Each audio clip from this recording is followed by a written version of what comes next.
Welcome back, folks. This is Sarcasm Speaks. It's just the Jared and Bob show. This is our first episode in probably like 3 that we haven't had a guest.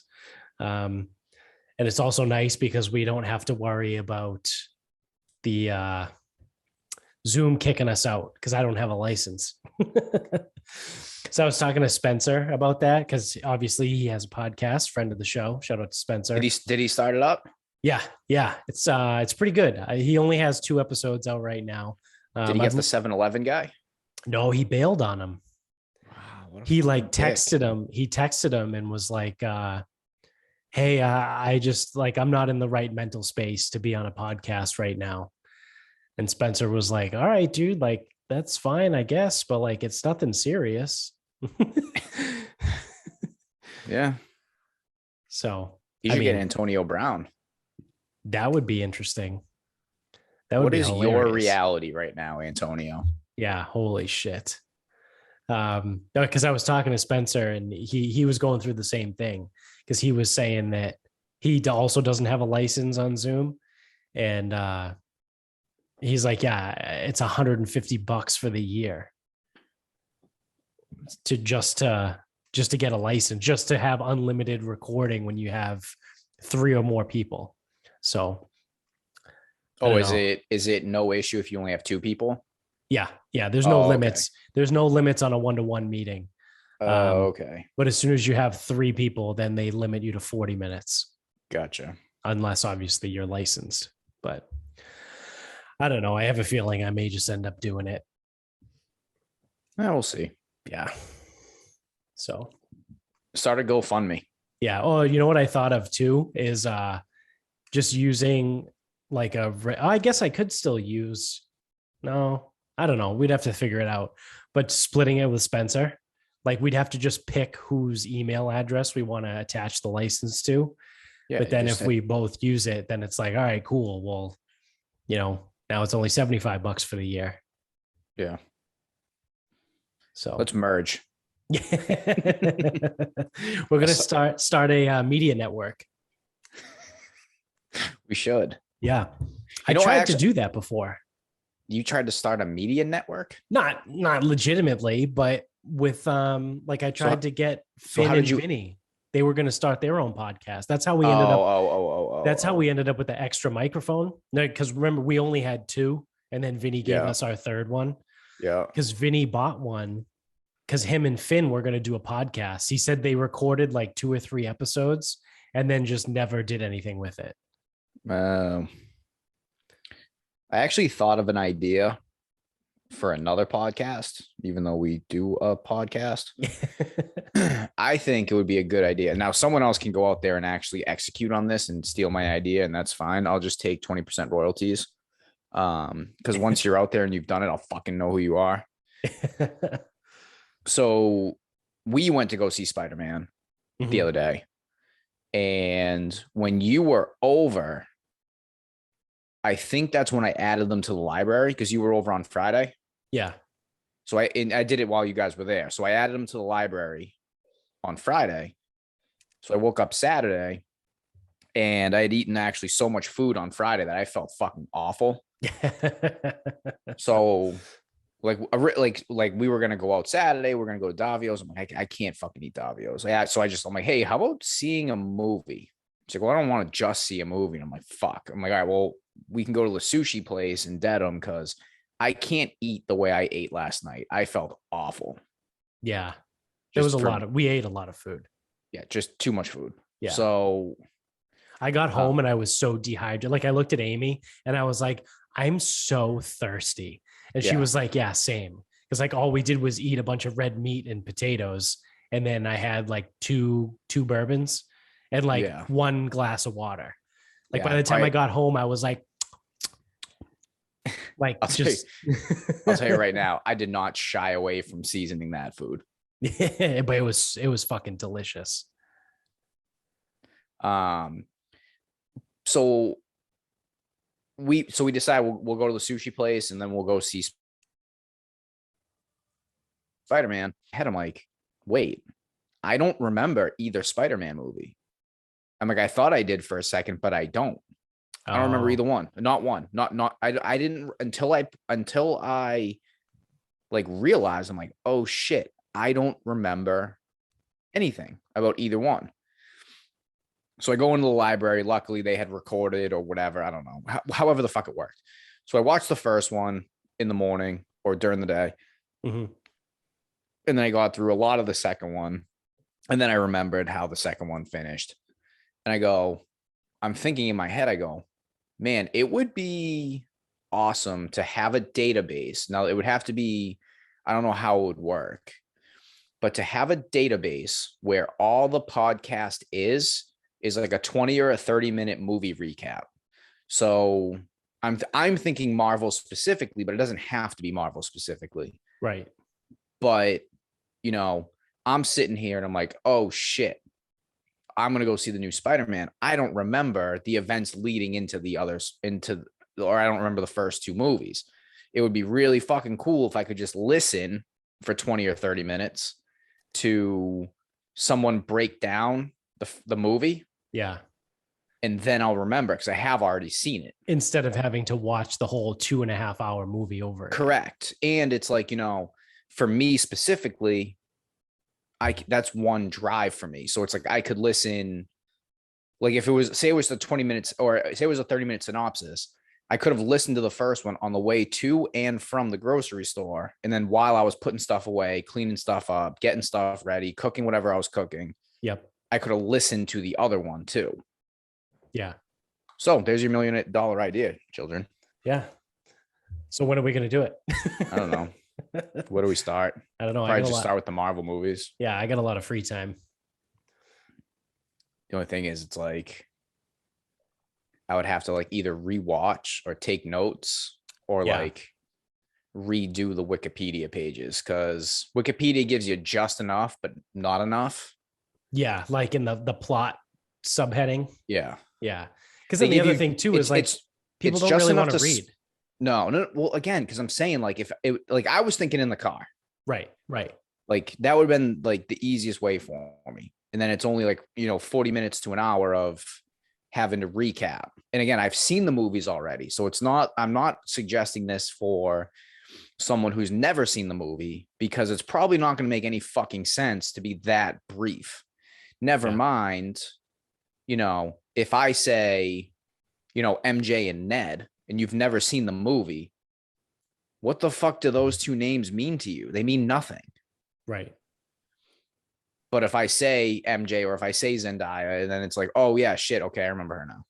Right. But yeah, that's my $1 million idea. I think that's a good idea. I don't know. Let's do a quick search and see if anything like that exists. What would that be? Like movie synopsis podcast? Yeah. I don't know. I mean, like you could do it. So I think what you would have to do is, so obviously Marvel's like the really the biggest one that like, right, kind of matters. I guess if you really had the time, like if someone was paying you to do this, you could even do like first season of The Mandalorian. Yep. And like maybe do 15 minutes per episode. Yeah. So you rip through the episodes.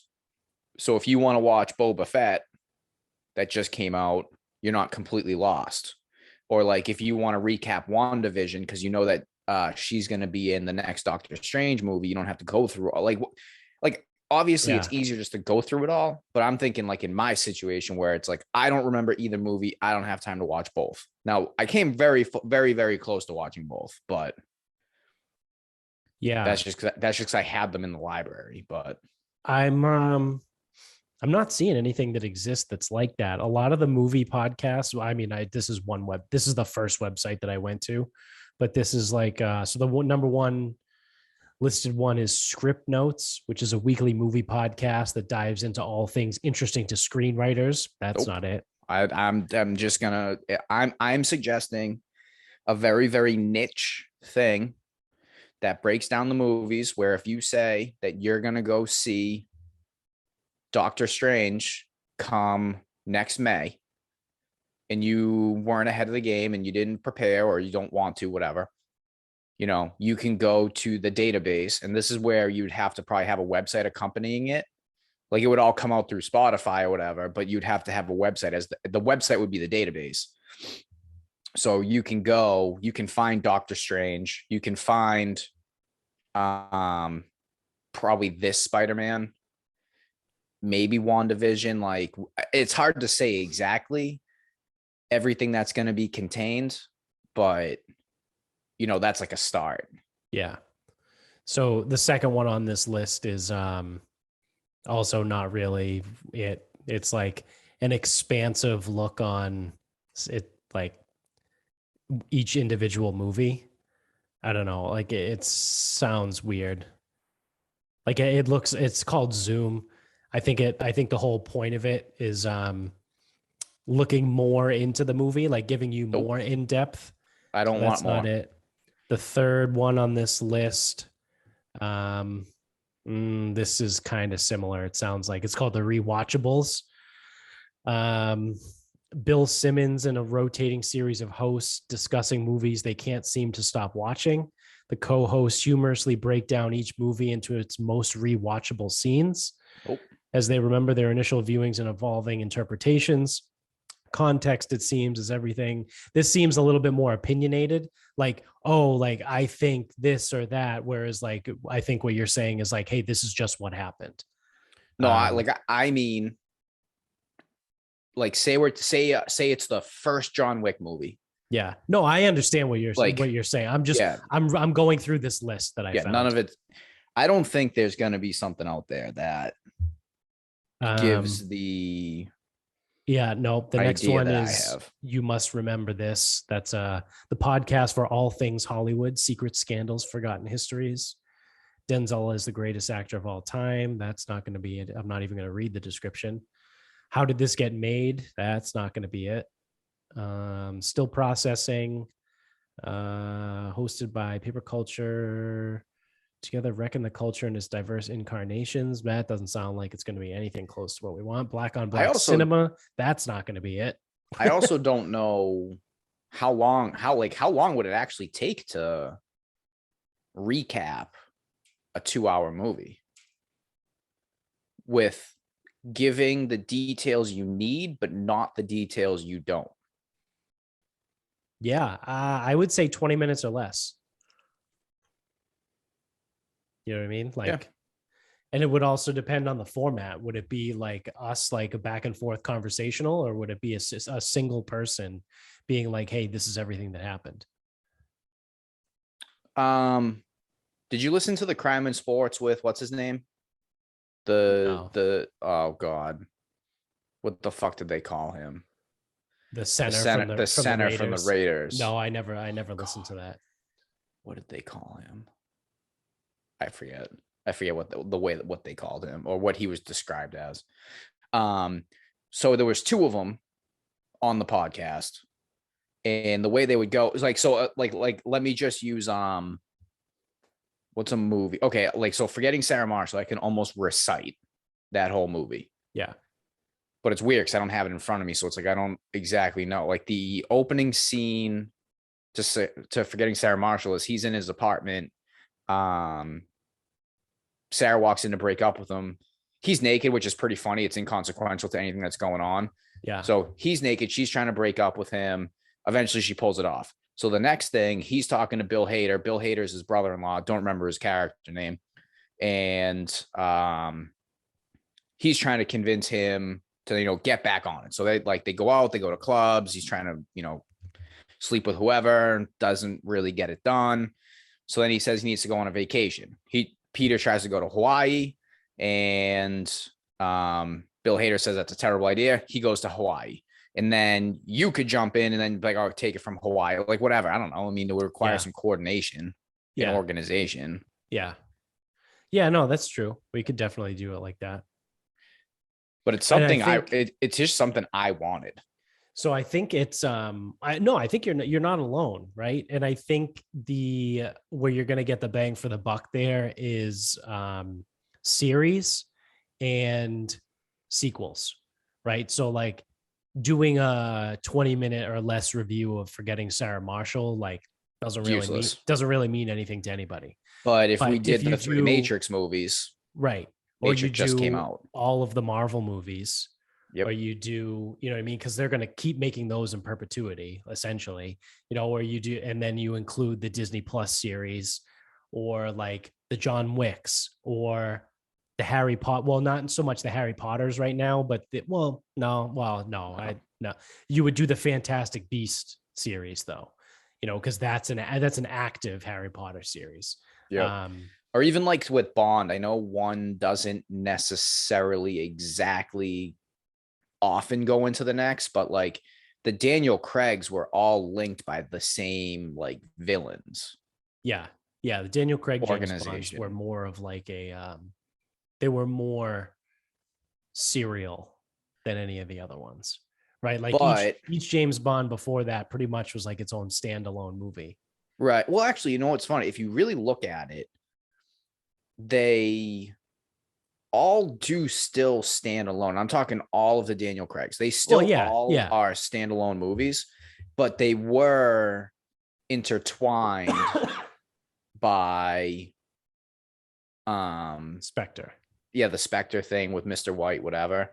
So then when it's like Blofeld shows up and he says, oh, like, you know, White and Javier Bardem and and they were Silva, like they were all from me, and it's like, oh, well, that makes him more important, but he's still the bad guy. Like we kind of recognize that, like, right, how does he get out of this situation? Right. Which, speaking of, I finally watched James Bond. Yep. It was okay. I mean, the movie's been out for over a month at this point, so there's no real spoilers. I mean, if you haven't seen it, you can kind of if you haven't seen it yet, I guess skip ahead 10 minutes or whatever. But I don't know. I understand where like he had to die and all that stuff, but like I don't know. It seemed to be a little bit too much for me. This was again another movie where the wokeness shone through. Is that the word? Or is it shined? I don't know. Whatever. The wokeness shone through for me a little too much in this. It wasn't overbearing. It wasn't like the Eternals where it kind of ruined the movie for me. It was just a little bit. So the biggest thing that I picked up on was when he meets the CIA agent in Puerto Rico, and she like tells him to get undressed, and he's like, "Oh, okay." Like it's James Bond, right? He's about to bang this hot CIA agent, and then she goes, "Oh no," and then like pulls out like a jacket, like a tux for him to change into, and he's like, "Oh," and he goes, "Now this is James fucking Bond. He asked the girl to turn around so he can change." And I was like, "That's not a James Bond thing. That's not what James Bond would do." And then the other thing was after they met, or they went through the whole thing, and then after everything was done, he like went to like go at her and then like stopped and like shook her hand. You know, like, I don't know, like it was weird. It was really weird. And I don't know if you want to say, you could make the argument, and I would listen to it, that like it was because it was filmed during COVID and they didn't want to like give hugs or like have a scene with someone kissing. But like at the same time, fuck yourself, because you're in Hollywood and you should all be COVID tested, and you should, you know what I mean? So you have, that's, like I said, I would listen to the argument, but I wouldn't take anything from it. But like, that was just weird to me. You know what I mean? Like he stopped himself from hugging her and like shook her hand instead. There was something else in the movie. No, it was when they made Q gay. I told you about that. Yeah. It's so useless and inconsequential to any level of plot or character development. It doesn't matter if he fucking fucks a robot. Like, it doesn't matter what Q does. Yeah. Or who he bangs. None of it matters. Was this the first James Bond movie ever that didn't have a sex scene? Oh, I don't know.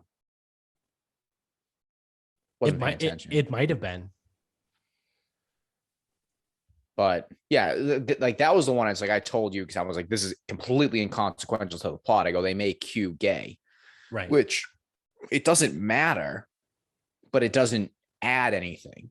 Right. It doesn't add any value to the movie, doesn't add any value to the character, and doesn't do anything for the gay community. Correct. So why put it in there when you could just say nothing? Yeah.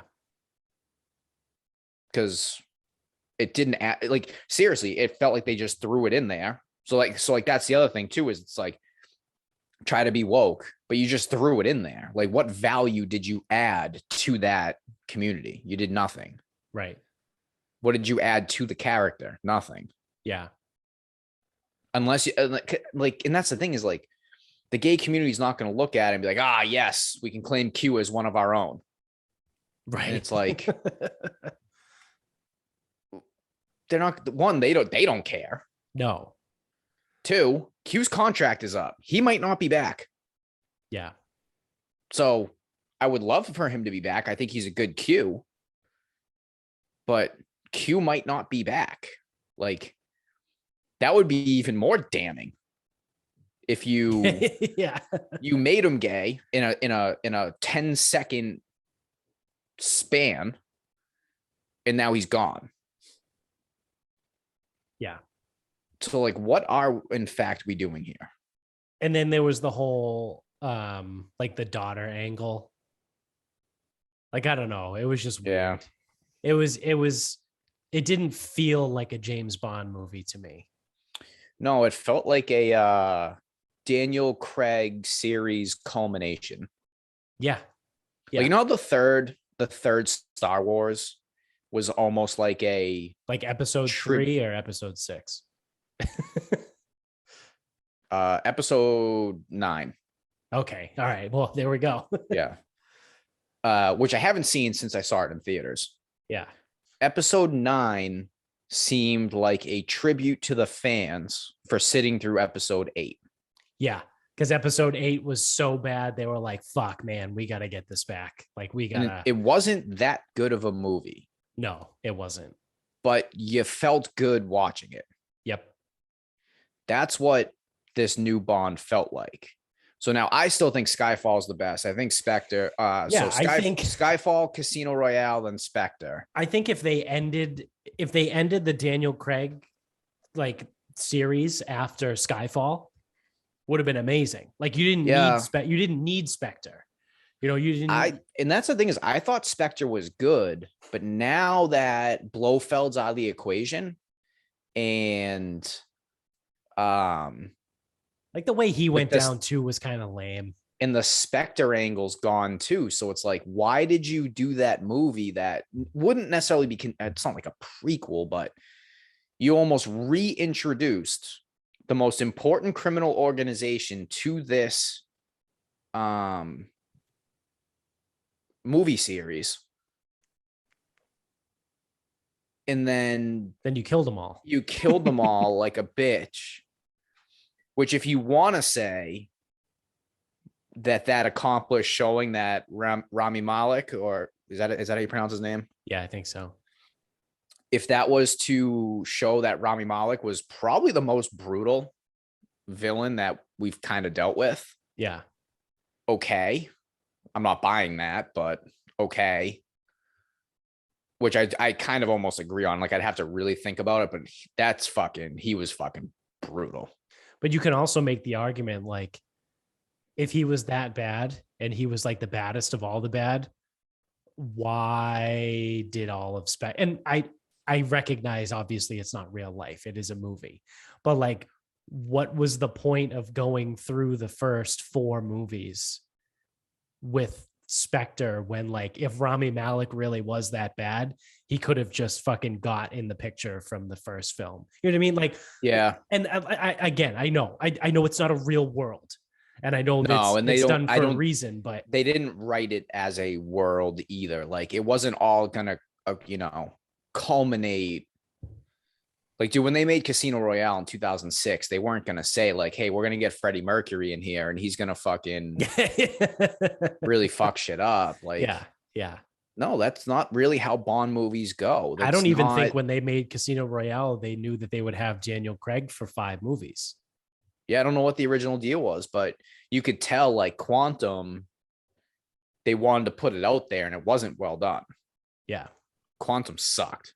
yeah, Talk about a movie where nothing happened. It's episode 8. Like, yeah, but they were probably trying to put something out there.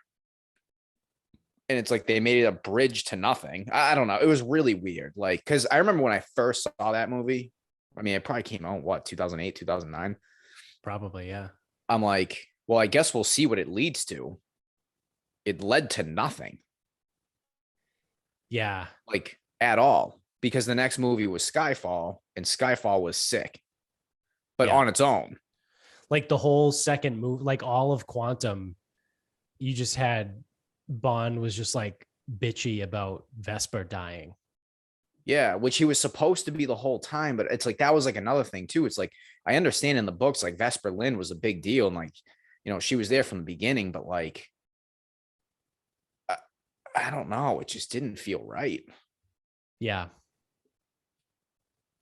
but yeah, it was a weird, and I have a hard time saying like I don't think it sucked.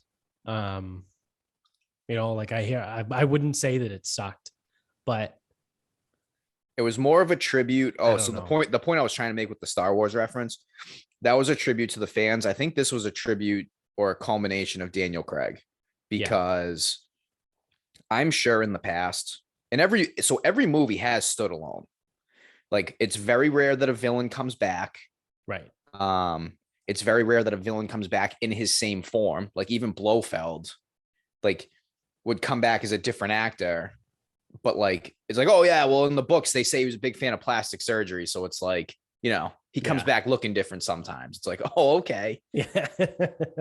Then it's very rare that like a henchman comes back. Like it's very rare for those things to happen. And then for these 5 to all sort of loosely kind of make their way together was odd. So then it's like, so now Daniel Craig's gone. So it's almost like, you did almost a bit of a reboot with Casino Royale, and you almost ended it with No Time to Die. So now whoever comes in next, it might almost start like a little bit of a new storyline. I don't know what angle they're going to go with. Yeah. But I don't know. Yeah. It's just weird, right? It's like a very strange situation to be in. And that's the thing is like, it was a pretty good, it's good as a tribute to Daniel Craig. But you know what I just thought of too? It's kind of where it ends for me. Is the Daniel Craig series lacked henchmen. There were no, like there was Batista. Yep. So Batista was the traditional. But he was the only one. Yeah. And that was the difference. And that was what? Spectre? That was Spectre. Because even Pierce Brosnan you could make the argument Robbie Coltrane was one. Who the fuck was that? Like the Russian dude, Vladimir, whatever, the guy with the cane who was in both. He was in Goldeneye, and then he was in Die Another Day, whatever one was next. The one with Elektra. Valentine or something. Yeah, Valentin Tchaikovsky or whatever. You could make the argument he was kind of a henchman, but like he also had the henchman guy, the Bouillon, the guy with the gold teeth. Like there was no real henchman for Daniel Craig besides Batista. And that was the problem with him going against an organization we know nothing about. There isn't one strict defined bad guy. Like we thought we knew who the bad guy was, but it's like he killed the guy and then that was like it. Yeah. it's like it didn't stop anything. Because Casino Royale, there was no real henchman. It was just Mads Mikkelsen. Who the fuck was he? Oh my god. Lashif. Yes. Like that was it. Yeah. And then Quantum, it was like two bad guys in a way. Yeah. Oh wait, was that Silva? No. The that was Mexican. the water. Yeah, it was Dominic Green and then the other guy. Yeah. Like the general or whatever. Yeah, the African general. Yeah. But and Skyfall, he had no need for a henchman. No. Nope. He was boots on the ground. Spectre. Batista. And then there was nothing in this one. Nope. Yeah, because I mean, that's part of the James Bond series, right? Like the iconic henchmen, like between Odd Job and Jaws and Xenia on a top. She was a henchman. You know what I mean? Like, yep. They're like that. That's what part of what makes James Bond is the iconic henchman. But the blonde guy from Russia with Love. Yep. But I don't know. Is it the Daniel Craig series was, I think, a larger leap away from traditional James Bond, like all in every facet, right? Like between him only being like 5'10" and blonde hair and blue eyes, which was a huge problem for people at the very beginning. He said he's too short. He has blue eyes, blonde hair, and then his movies were action movies essentially, right? Which we got a little bit of in the Pierce Brosnan world, but the last couple Pierce Brosnan movies were just really bad. So I think people were kind of use that as like a see what happens when you try and make it an action movie. But Daniel Craig pulled it off. And I don't know, it was just weird. You know what I mean? Like all across the board, I think his series of movies was stray. They strayed the furthest away from traditional James Bond. I also don't know what happened, and I can't speak to anything, before Casino because I wouldn't have been paying attention to scheduling, whatever. But it's like there were so many delays with all the movies coming out, and it's like so many problems. It's like, what the fuck is the issue here? Like, why does this keep getting kicked back? Yeah. Like, I know Casino came out in 2006. Quantum could have come out in 2008, 2009. Skyfall came out in 2012. Spectre was 15. Now this one is 21. Yeah. Now I know it would have come out in 20 if it wasn't for the pandemic, but what the fuck happened? Yeah. Well, I think a lot of that was Craig, right? So after Skyfall, there were all the rumors that like he didn't want to be James Bond anymore. Like he was done with the series. And well, then he originally wasn't going to come back for No Time to Die. Yeah. But like they said he was done. They said he was done after Spectre. Like he even came out, I think he gave an interview and said he was done after Spectre. And they had to like beg him to come back. Cause maybe I don't think they wanted to do the 25th James Bond with a new person. Maybe, I don't know. Maybe they just wanted to do, I don't know what it was, but for whatever reason, they were able to convince him to come back and do a fifth one when he didn't want to do any after the third one. It's always just a mess. Like pandemic notwithstanding, it like Marvel, and I know Marvel's like obviously a hard comparison because they do everything correct. Yeah. But it's like, is it that hard? Like, is it this hard? I don't know. Right. Is it? That's true. Is it? Or is Kevin Feige just like an absolute genius? Yeah. Or do they just sit there and throw money? Like it don't matter. I don't know. Yeah. I have no clue, but yeah. So the new podcast. Yeah. But see, that was too much commentary. Yeah, no, that's way too much commentary. But so interestingly enough, right? So I've watched a lot of movies in the last week because, like I said, I've had a lot of free time. So No Time to Die was one of them. Have you watched Don't Look Up? Nope. Yet on Netflix? I don't even know what this is. I think Michaela watched it. It's good. So obviously because it's 2020, or I almost said 2021. It's 2022 now. So obviously because it's 2022 and it's just the world that we live in, people have to make it political. It's not a political movie. It's really not a political movie. Who's in it? Literally everybody. Gotcha. Leo, Jennifer Lawrence, Meryl Streep. All right, so it's an ensemble cast. Okay, what's it about? It's about a comet that's coming to hit Earth. And are they sitting there doing everything they can to attract the comet to hit? No, like we would. They're fucking it up. No, they don't want the comet. Correct. Okay, so that's a huge fucking flaw in this plot. But so this also, there's no spoiler, right? Because if you watch the trailer, like you get this from the trailer. The premise of the movie is there's a comet heading towards Earth, and Leo and J-Law, if you prefer, are trying to tell everybody that the world's going to end, and essentially no one gives a shit, right? Yeah, I mean, listen, we're praying for the asteroid. We don't. Right. We're not trying to repel this thing. But it's a satirical, dramatic comedy. It's weird, right? It's like stuck. So once it ended, I said it to Amy, and I was like, it's an Adam McKay movie. So I went in with high hopes because Adam McKay is the director for all of those old Will Ferrell movies. He did Step Brothers, Talladega Nights, all of those. Like that was Adam McKay. So like I said, I went in with high expectations, being like, this could be pretty fucking hilarious.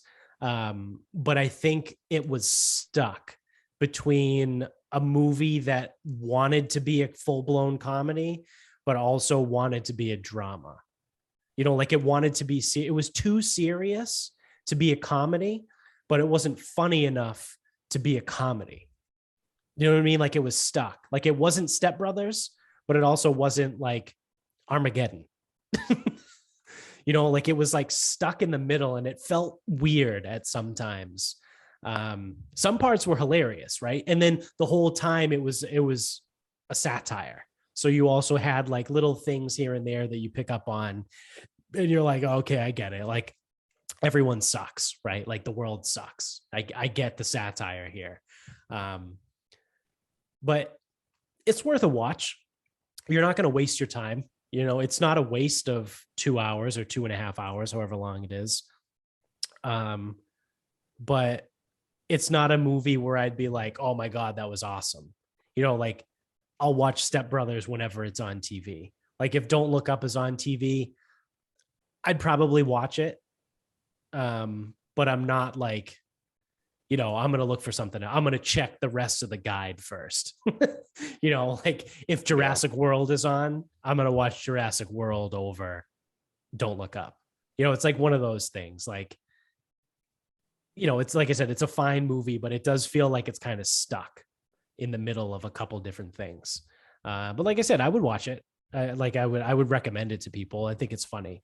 And I think you especially would like it, because I think it takes a certain type of mind to like pick up on some things. Retarded. Yeah. Or more like a watchful eye. You know what I mean? Like when I watch a movie, I notice like random shit about it. You do understand I'm probably the least observant person in the entire world, right? Yeah. Well, then watch it twice. I'm going to watch it twice. Yeah. Or watch it once and then make a podcast about it. And listen and just to that. Go back to it. Yeah. So yeah, I think that's a pretty good movie. What another movie that I watched that I didn't think was that great was The Matrix Resurrections.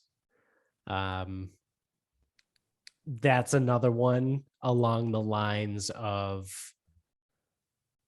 Episode 9 and No Time to Die. Like, I think they just wanted to make it for the fan base, and it lacked a little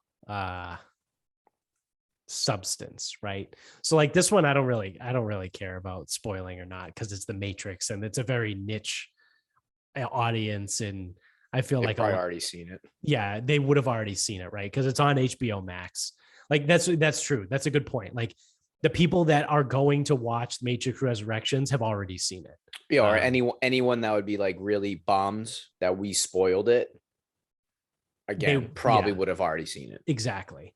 So the whole thing starts out as if, so he's plugged back into the Matrix, right?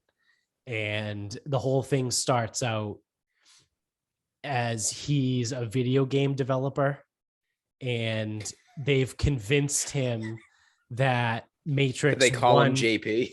Yeah. So they've convinced him that the Matrix 1, 2, and 3 were actually video games that he developed. But because he's Neo, he like has these episodes from time to time that like helps him remember and think that like maybe these weren't video games because they feel too realistic. And what do you know, he keeps running into Trinity in different areas of like his Matrix life, and they eventually work it out, and like he breaks himself free from the Matrix again and has to go through and like free Trinity, and they do the whole split thing where like they go back and forth between when he's in the Matrix and when he's in the real world. It's okay. Like I said, I probably wouldn't ever watch it again. But it was a movie. It wasn't that good. Like I said, it was kind of like let's put a bunch of stuff that's like really similar to the original movies in it, and then go from there. Like what's her face? Will Smith's ex-wife, Jada Pinkett Smith, or I guess just Jada Pinkett at this point. I don't know if they're still married or not, but she's in it, right? She was in the original. It's weird. That's one where I don't know if I would recommend it. Like if you haven't seen Matrix 1 through 3, it's not worth your time. Right? Because it's built off the premise of the previous 3.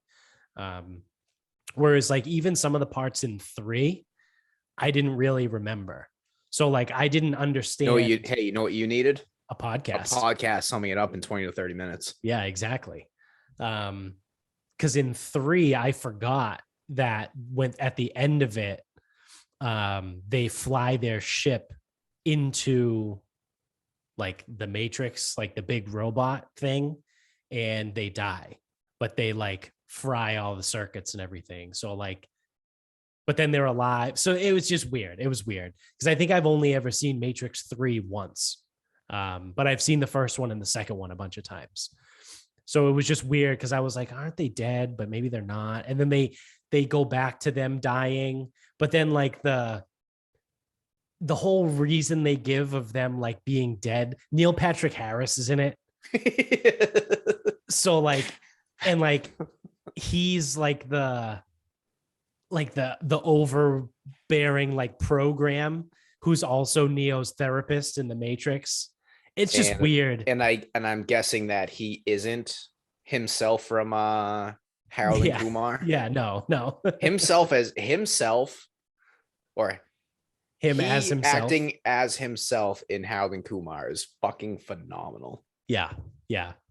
I do love NPH. He's pretty awesome. But he's in it. It's just weird. Like I said, it's just weird. There's a lot of weird shit in it. And so like when he describes how like Neo and Trinity were dead, but they brought them back and they rebuilt them as humans, but with robots. I don't know. There's a lot of weird shit that didn't make a whole lot of sense, but it was at least entertaining. But like I said, I wouldn't be like I would tell people like, oh, you should watch Don't Look Up because like it's at least funny. I would not go around being like, oh, dude, have you seen Matrix 4? Like, you got to go see it. Like that's not a movie that I would recommend. Unless, like I said, you're actually a Matrix fan and have seen the first three. But what else we got? Oh, we got to take a victory lap on behalf of Jones. Jones isn't here, but he was on our last episode. Way back. We also have to do this again. We have to put this together and do another episode coming up in the next week or so. I guess fuck it, we could do it whenever we want. We can do it whenever. It doesn't matter. I mean, unless you were gonna say fucking Dan Reeves, but no. Well, actually, I don't know. He might have died before anyway. So when I go back into the 2021 Sarcasm Speaks Death Pool, we hit four people this year out of 20. So there were it's out of 20, but isn't it really like 23? One of the Rolling Stones. Well, yeah. All right. That's fine. But so for those of you that haven't been listening to the show long enough, every year at the beginning of the year, we put out a death pool, and it's since grown. Did it just start me and you, and then we added Jones, or would it start with me, you, and Jones? Might have started with Jones. I feel like it was his idea. Yeah. All right. So that checks out. So it started with me, you, and Jones, and then we added Sexy Chris, friend of the show, who was just on last week. And we can add whoever else we want, really. I know Nick has mentioned that he'd be interested in the past. The more the merrier, right? It's like, hey, fuck it. It's just a death pool. And it's just for fun. It's not like a fucking tontine. we don't have any money on it. It's just for fun. It's just bragging rights. So we each give 5 people, although I will say maybe if we do add Nick, if we're going to keep adding people, that would put us up to 5. It might drop us down to 3. We should do 3 or 4 picks. Yeah. 3 or 4 each. But I hit on Bob Dole this year in 2021. Chris hit one of the Rolling Stones. Jones hit twice. Jones hit Norman Lloyd, which I don't even know who that is, but it's just some really fucking old guy. Good for Jones. And then right before the bell rang on 2021 and they closed the book. Betty White. Jones hit on Betty White. So he had 2. Unfortunately, you went 0 for 5. That's because I'm a fucking loser. But Jones picked up the slack for you for the group. Well, so at least as fairness, a group, though, we average one right per person. I mean, if we're gonna start doing sabermetrics, then I won't think outside the box. If you remember my picks, they were a little fucking far fetched. I'm looking at them. I have the list right here. If you're on YouTube, that's a rhetorical. If you remember, I know you're looking at them. Your picks were good, though. I will give them to you. Like they were good. So here's the deal: is I can go find celebrities that are fucking 99 years old and pick 5 of them. Like I could do that, right? But that's not fun. It's not fun.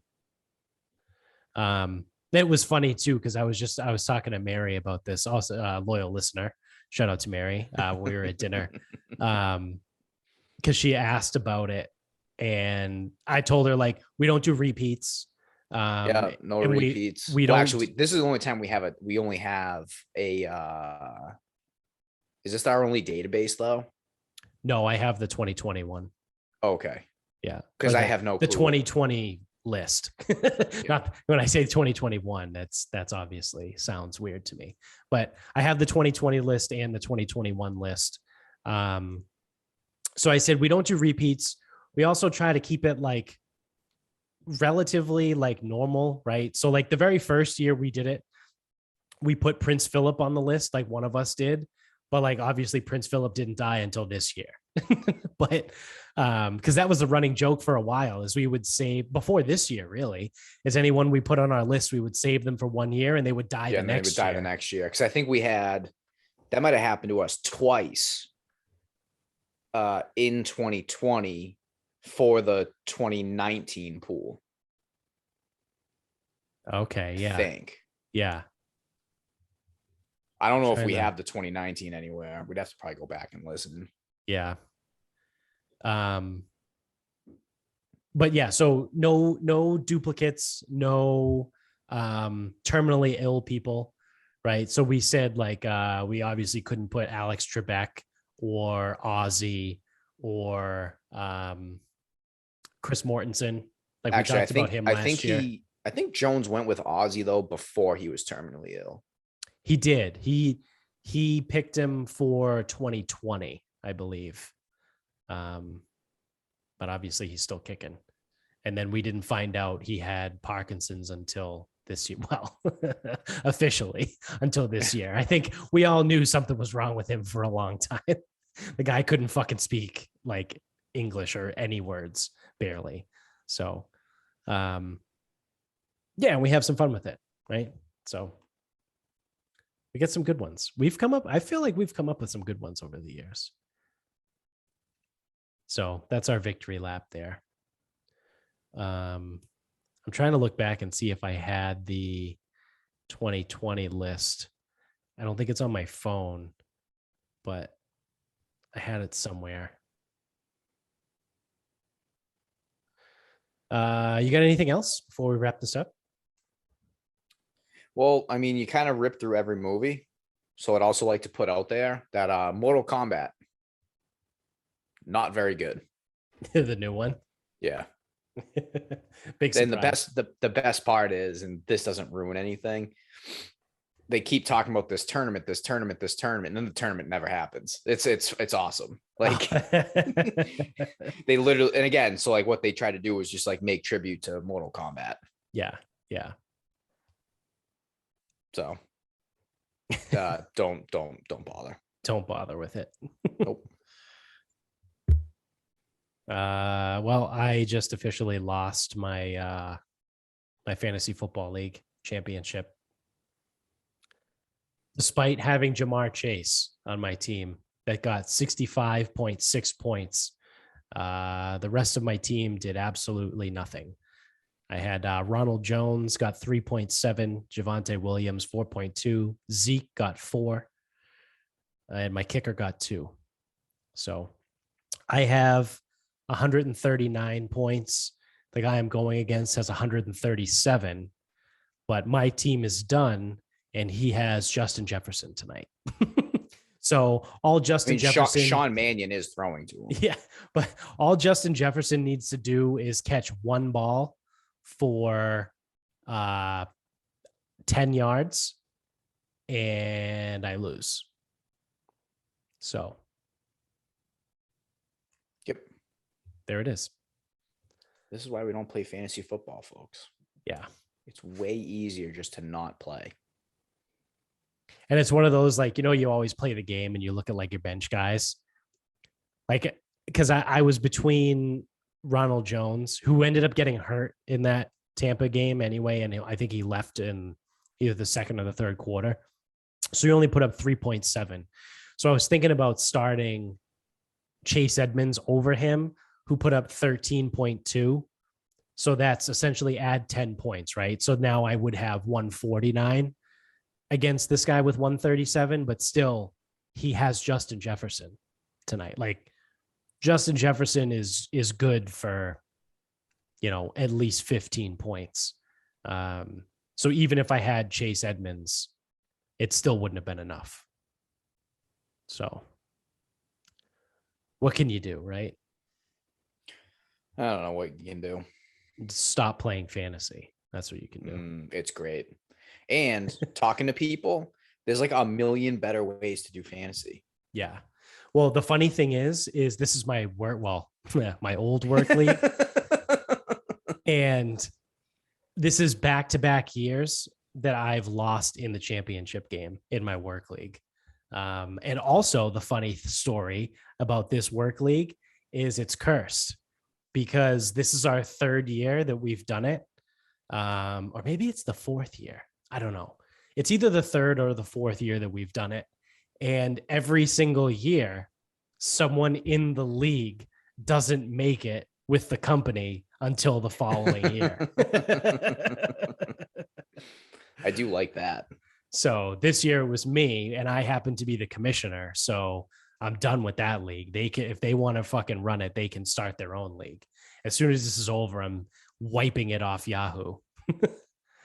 Because yeah, it's like I know I'll forget about it, and then I'll get the email in like July, like, oh, your league has automatically started, and it's like, nope, delete it. take it off, get it away. If I can just finally do one fantasy league next year, because I do the one with Nick that he runs, because it's kind of fun, right? Because we do it's an in-person draft. So everyone shows up and they have like the big board and you stick the names on. Like that's actually fun. Like I like the draft more than I like the actual fantasy. Because I used to do one with Tony Lewis and Nick Reese back in the day, and like Dan Harrington and like all those guys. I played hockey with Dan. And how every year we used to play a game so it was an in-person draft. And before we drafted, we would like play a game to see who picks what.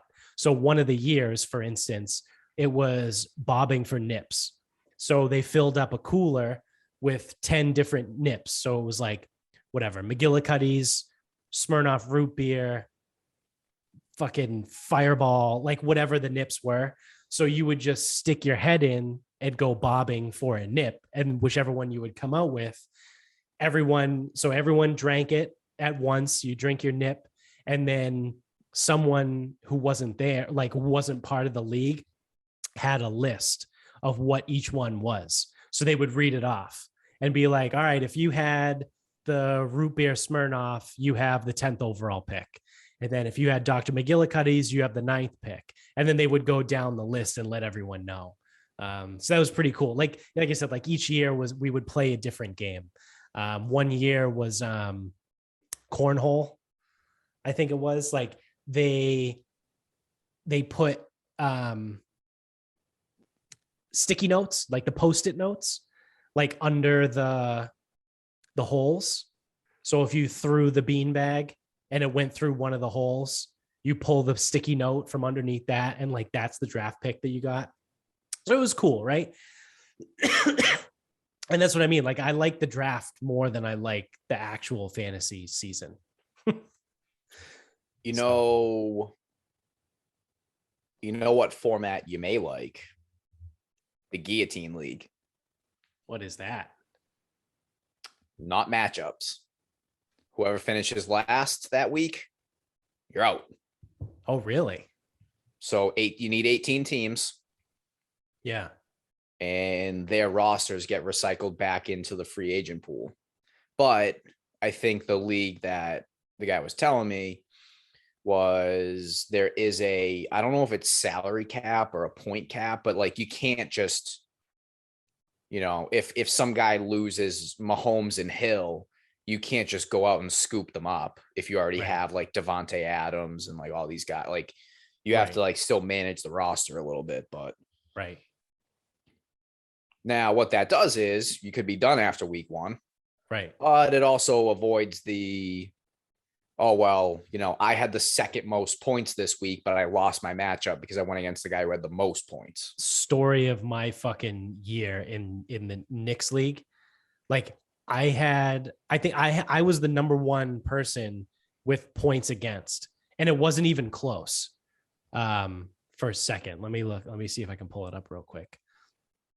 And that's why I hate fantasy, right? Because my team in this league just got absolutely decimated by injuries, because I had Russell Wilson, who was out, and DK Metcalf, who was affected by Russell Wilson being out.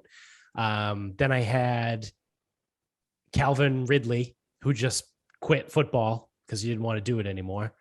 Derrick Henry was my number one overall pick. He was done for the year after 7 or 8 games. Who else did I have? DJ Moore, who like started out really good, and then Cam Newton became his quarterback. So like, you know what I mean? It was just one thing after another. Like my whole team just got absolutely fucking destroyed by injuries. Yeah. Okay. This is great. So in this league, my points against 2,060.5 points against. Do you know who the second person in the league with points against was? There's actually Mary. Shout out to Mary. Tell me it's like 1,700. 1,868. So that's like 150. That's 200. It's because I had 2060 and she had 1868. So 200. So it's more points. 200 more points were scored against me than the person that was in second place for the most points against. So now the points, now if we're going to be completely fair, and I know you don't get to like actually play defense. Points for, do that. I had 1733. Where's that put you? Middle of the pack. 2, 3, 4, 5, sixth. Sixth in points for 12-person league? 10. And how'd you finish? Did you finish that ass last? Tied for last. Yep. 4 and 10. All right. Well, you're still not moving enough because you didn't score enough points. That's the injury. No, but that's that's what I mean. The injuries are what fucked me this year. Plus, everyone timed it out to just fucking curb stomp you. Yeah. Because there was 1 week, I think I put up, I'd have to go back and look. I think I put up like 167 points, and I went up against someone that scored like 180. And it's like, all right, sick. Yep. Love that. Yeah. Yeah. So one of the weeks I scored 144. I went up against someone that scored 195. 1 week I put up 141. I went up against someone that scored 173. Yep. So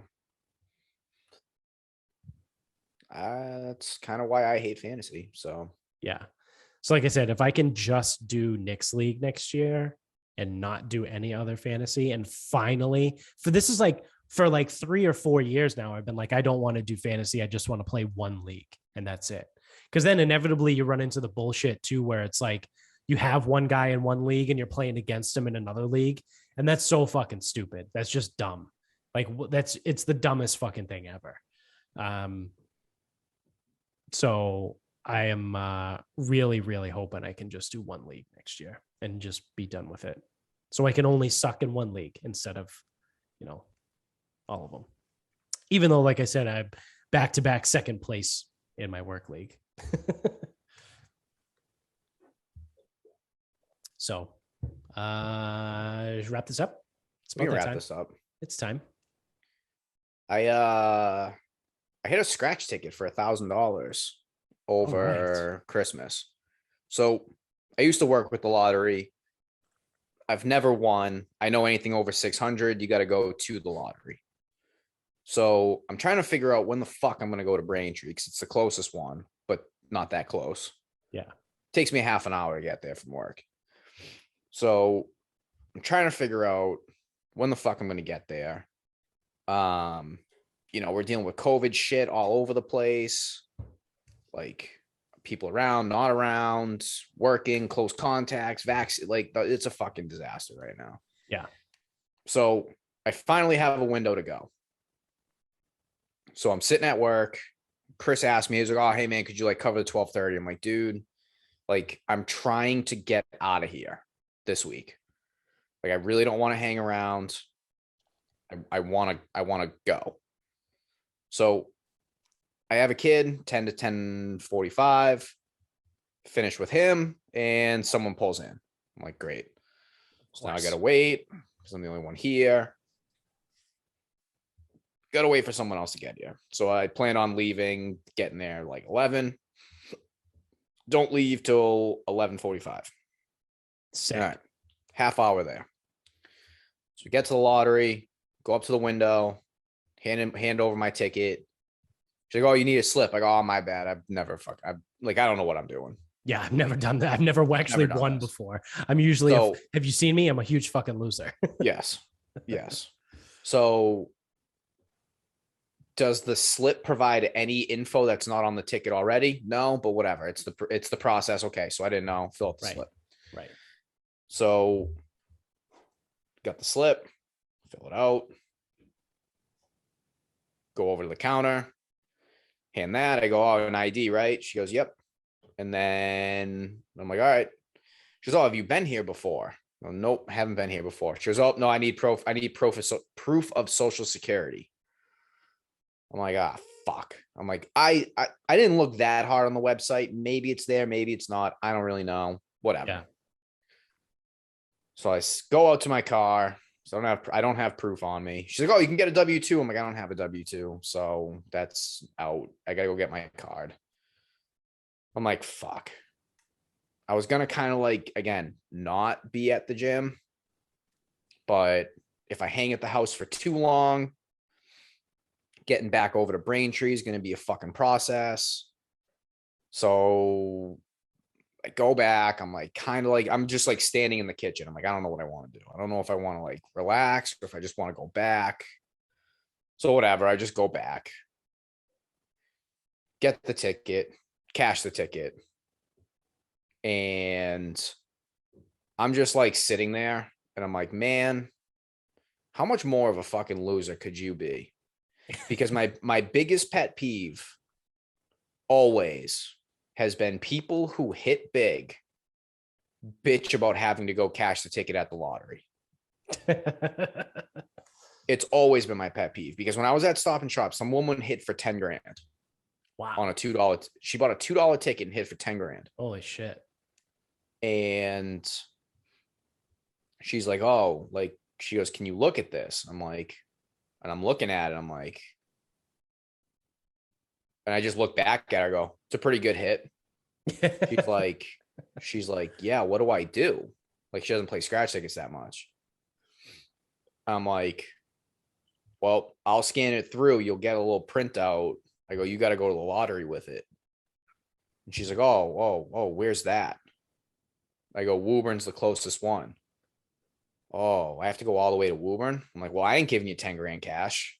Right. I go, that's not how this works. I go, fuck the 600, 10 grand cash means you have fucking money control reports or whatever the fuck they're called. Right. So then the guy working with me comes over. He goes, he just like shrieks. He goes, oh my God, you won $10,000. She's like, shh. It's like, yeah. Listen, lady, no one's going to come fucking rob you. Yeah. In a fucking store or whatever. Put your fucking name on the back, sign the fucking thing. Yeah. Like, whatever. And she's like, oh, well, maybe I could go on my lunch break, but I don't know how I'm going to get over to Woburn. I almost looked at her and been like, I'll give you fucking $80 for the ticket if you want. Yeah. Like, I don't know what I have on me. I'm like, yeah. If you're so burdened by going to the lottery, I'll fucking take it. Right. To get 10 grand. Yeah. Especially with 10 grand, they give you, what's 5%? $500. So you would get 9,500 right there. You'd get a check for $9,500. Yeah. But you couldn't be bothered to go to the lottery. So that's one of my biggest pet peeves. And I'm sitting there and I'm getting so mad. I'm like, I don't know when the fuck I'm going to get over there. And it's like, I'm like, fuck, but like literally, I don't know when I'm going to get over there because it's not going from fucking Medford to Woburn. It's fucking Easton to Braintree. Right. Well, that's the other thing too. Like Medford to Woburn, not that far, which is funny too. Cause like growing up, everyone, it's like small town New England, right? It's like, everyone's like, oh, Woburn. Oh my God. It's so far. Are you fucking serious? It's not far. It's like 20 minutes. It's literally like you drive for 20 minutes and you're in Woburn. But like people bitch about it. It's like, oh, holy shit. Get what the fuck? But Easton to Braintree is not close. And I had to go up 24, and anyone who lives in Massachusetts knows how shitty this is. Up 24 to Harrison Boulevard, get off. Then I'm driving through Avon, driving through Holbrook, driving through Randolph, past Linwood, into Braintree, and the lottery's right near the Thayer athletic fields. Yeah. Just to not have the right stuff. Then 20 minutes back to my place, 20 minutes back to the lottery, past the mall, all that shit. 30 minutes back through all that shit, back to Easton. Fuck me. Fuck off. Yeah. Well, but now I don't know what to do with my riches. Yeah. I don't know. Buy something stupid. Buy a bottle of bourbon. That's what Chris was saying. Obviously not a $900 bottle of bourbon, but maybe like $100. Yeah. Well, the only one I think I can find is Little Book for 125. Yeah. Yeah. Do you have, oh no, you're not that far from Luke's, right? Yeah, but so I was going to say, do you have any like of those what we used to call them, the bourbon stores. You know what I mean? Like the liquor stores that have like the rare bourbon. So I'm not far from Luke's. I have a gift certificate to Pops in Easton. Mm-hmm. I know they have Booker's and Little Book. And I'm not that far from Dubs. I can drive 20 minutes to Dubs. It's like driving to Woburn. Yeah. Actually, it's probably even less from the facility we're in. Oh yeah. So, but the only thing is, it's like, obviously you and I, we both like Booker's. Right. Like I like Eagle Rare, but I get it, pretty frequently. So I'm just thinking what options are even available to me for like because it's not like just get a nice bottle of something. It's like, yeah, but like what? I mean, you could do like Jefferson's Ocean. Yeah, but even like the Ocean, it's like, I know we're talking like, dude, I hit this stupid thing for like $1,000. Yeah. Jefferson's Ocean is like $80. Yeah. Well, which is the same as Booker's. Isn't the cast strength like 120? Well, it depends on what they release. I haven't seen like a release like that lately. Yeah. So that's why I'm saying with like the bourbon, it's like, I know I've seen Little Book at a couple places, but like, other than that, all I see, like, I feel like my only other options are Booker's. Yeah. Because everything gets fucking allocated. It's like, you can't just, I think Scotch might be a little bit of a different story, but you can't just show up. Or even if I shop it around. So say I pick between Bristol, Dubs, Pops, Luke's, and Total Wine, because I could go over to Total Wine and Braintree.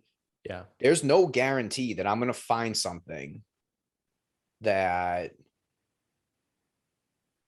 is in that like $100 range that I'm going to like actually want. Yeah. Like, you know what I'm saying? Yeah. Yeah. See, I almost would really like to go find a bottle of Weller 12, and I would almost be willing to overpay for it, but you can't fucking find it. That's the fucking problem with like getting something good like that. Right. So it's like the only thing, like if I'm going to spend like $100, the only option I know of is Little Book, or maybe Total Wine has something. Yeah. See, what you got to do is become a regular at a liquor store and then have them special order you Pappy and just get it for retail or not. Yeah. You're right. It's that easy. Yeah. Yeah. You know, there's a place in Hyde Park near us. It's 4 bottles. One is George T. Stagg. One is the William LaRue. No, that's the only BTAC they have. Oh, okay. They have the Van Winkle Family Reserve and maybe the old Rip Van Winkle. Wow. And then there's another bottle of something. I can't think of what. Oh, Rock Hill. I don't even know about that one. And it goes Rock Hill, Van Winkle, and Stag not for sale, for display only. I'm like, what the fuck? Like, why? Yeah, that they have it in a case and they won't sell it. That's dumb. Why? Like, what does that do? Yeah, that does nothing. It shows me that you've gotten it once, because in the like year or so that we've been going to that liquor store, it's still only those 4. They're not adding to it. They're not. So like one time you got your hands on these 4 bottles and I'm supposed to give a shit. Yeah. Have you ever asked like why? What's the deal? No, because I don't even know who I would ask. It's like, I don't know who owns the store, who runs the store. It's outside of just people at the register. That's so stupid. It's kind of what I was thinking. Yeah. All right. Well, then my final thought, I guess relatively quick, because this was quick, was the Ghislaine Maxwell trial. They came to a verdict last week. So what should have been billed as the trial of the century got no press in the public, in the mainstream media, at least. They spent 10 days The entire trial, they spent 10 days. That's the defense, defense and the prosecution. 10 days. That's it. They called. Why is that not long enough? No, it's not, because they were saying it was going to take like 6 weeks. So it took 2. The defense, I think, or the prosecution only called 4 witnesses. No real surprise, but Maxwell said she wasn't going to take the stand. A lot of people were like, "Oh, I can't believe that." It was kind of, because I read a lot about this going in, and most people were like, "She's not going to take the stand." So for the people that got like really butthurt about her like announcing she wasn't going to get on stand, you're clearly just doing it because you're either an idiot, or you're either an uninformed idiot, or you are just ignorant. Like, so, you're doing it just to like look cool. So I'm an uninformed idiot as it pertains to legal proceedings, and this legal proceeding specifically. Wouldn't it make, or I guess it doesn't, you don't even need to say would it make sense. If she decides that she isn't going to take the stand, wouldn't that be a strategy used because she's not going to have anything to say to help her case? Like, wouldn't that be the motivation to not take the stand? Absolutely. Yeah. So what's the problem? Like, people think that you should have to take the stand just because you like are on trial. Yeah, because people want things, and like, don't get me wrong too, like I want her to fucking rot in jail, but people want her to just go to jail and like get on stand and be like, she should take the stand so she can be incriminated, or also incriminate herself, as if this woman's a fucking genius, right? She's not going to say anything that incriminates herself. So it would have just been a giant waste of time anyway. So, but yeah, so she didn't take the stand. The prosecution and the defense took 10 days, and then the jury took 5 days to deliberate. So on the 5th day, so we're on 3 weeks now. The entire trial took 3 weeks, and everyone was like, well, this isn't a good sign. Everyone was saying she's going to get off. They cut it short. They, did whatever. It's sketchy, all this shit. Well, when the jury was done deliberating, they actually found that she was guilty on 5 out of the 6 charges related to sex trafficking on behalf of Epstein, right? So they said she was guilty for 5 of the 6 for being involved in that trafficking ring. And she faces up to 40 plus years. I think it's up to 60. She could face up to 60 years. She hasn't been sentenced yet, I don't think, but she has been found guilty. The funny thing too is like, so I have this article that I'm just reading from here, and it says she did not visibly react to the verdict other than pouring herself a glass of water. So they read the jury, the head juror stands up and goes, we find guilty, guilty, guilty, not guilty, whatever. They read all the charges, and all she did was just pour herself a glass of water and then drink some water and then sit there. She was acquitted on one charge, the one of the 6, related to enticing a minor to travel in regards to trafficking.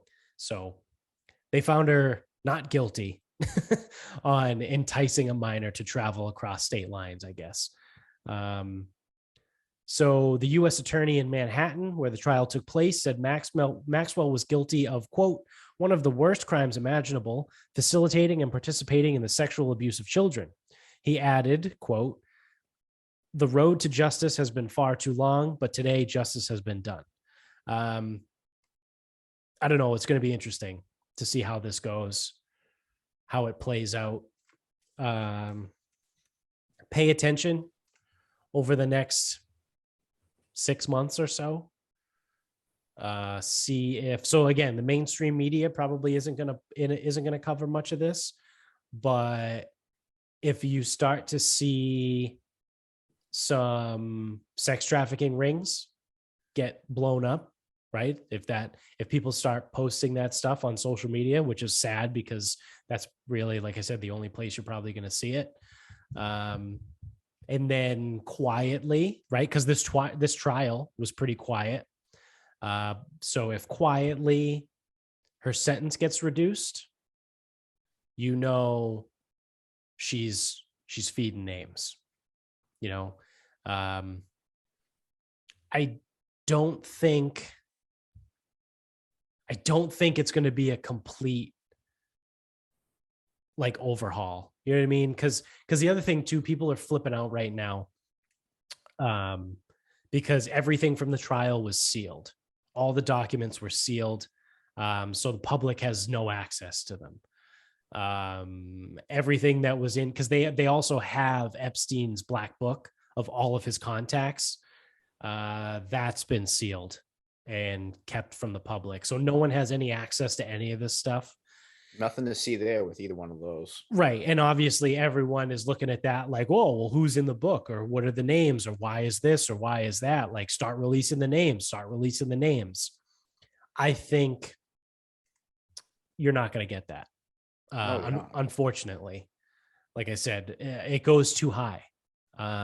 Obviously the Clintons are involved in some way, shape, or form. Prince Andrew of the royal family, it's pretty clear that he was involved somehow. God only knows who else. You know, Bill Gates has been tied to this guy, or these two people, I should say, because it's not just Epstein now. Bill Gates's wife divorced him after Epstein got arrested and everything came out. You know, like I said, if it walks like a duck and quacks like a duck, it's probably not a fucking cow. It's definitely a witch. It's definitely a witch. So I don't know. I think it goes very high up in just the world in general.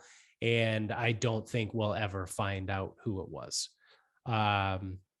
Until like 50, 60 years from now, right? Like they did with the Kennedy assassination. Like which Biden pushed back again. I think he might have finally released it like right around Christmas time. But they were going to finally release even more information about the Kennedy assassination, but Biden pushed it back. And like I said, I think he finally released it like last week or 2 weeks ago. But they'll just do that, right? So in, what is it, 2022? Didn't hear about that either. So in like 2085, they'll release all the information in regards to the Epstein trial, because everyone will be dead, right? Yeah. And it won't matter. But it'll come out that, you know, Bill Clinton was a fucking scumbag that everyone already knew anyway. And like Bill Gates was involved somehow. And then there'll be this like bombshell, like this one random person that no one knew. Like, you know what I mean? Like, I can't even fathom, you know, like who it would be, but it would be this like random, or it could be multiple random people, you know, that were implicated in all this, but it won't come out for 50, 60 years anyway. So like I said, unless you start to see some names drop over the next few months, because then, you know, she's cooperating with whomever it might be, CIA, FBI. So I don't know. Like I said, the news won't cover it, but you're gonna have to pay attention, which no one will. Correct. So I will, because I follow it pretty closely. But you know, we'll see. So that's that. That's going to do it. So thank you for watching and listening wherever you are. Remember, hammer the like button, subscribe, rate, review, all that fun stuff everywhere you are, whether it's YouTube, iTunes, all that stuff. That all helps us in the rankings and organic visibility and all that fun stuff. You can find us on Instagram at Sarcasm Speaks Pod. We're on Twitter at Sarcasm_speaks. Our Facebook page is Sarcasm Speaks. Shout out to mybookie.com. Use our promo code SarcasmPod over there to double your first deposit up to $1,000. Again, mybookie.com, promo code SarcasmPod. Also, thank you to grillyourassoff.com. Use the same promo code SarcasmPod at grillyourassoff.com to get 15% off your entire order every single time you check out. It's not a one-time use. So promo code SarcasmPod at grillyourassoff.com will save you 15% off your entire order every single time you check out. So until next time, good night, everybody.